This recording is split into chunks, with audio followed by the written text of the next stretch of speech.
ہم لوگ ہدایت مانگتے ہیں اللہ سے، لیکن ہمارے تو ہدایت کے کانسیپٹ ہی کلیئر نہیں ہے۔ ہدایت یہ نہیں کہ بس مل گئی اور زندگی بن گئی۔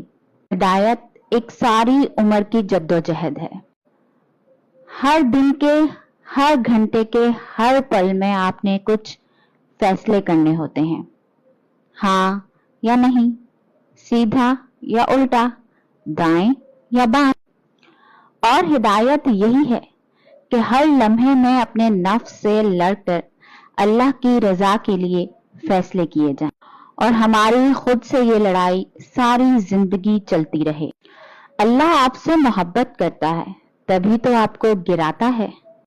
وہ دیکھتا ہے کہ آپ کا دل گناہوں کی زیادتی کی وجہ سے پتھر کا ہو گیا ہے، سو اس کو اب توڑنا ہوگا۔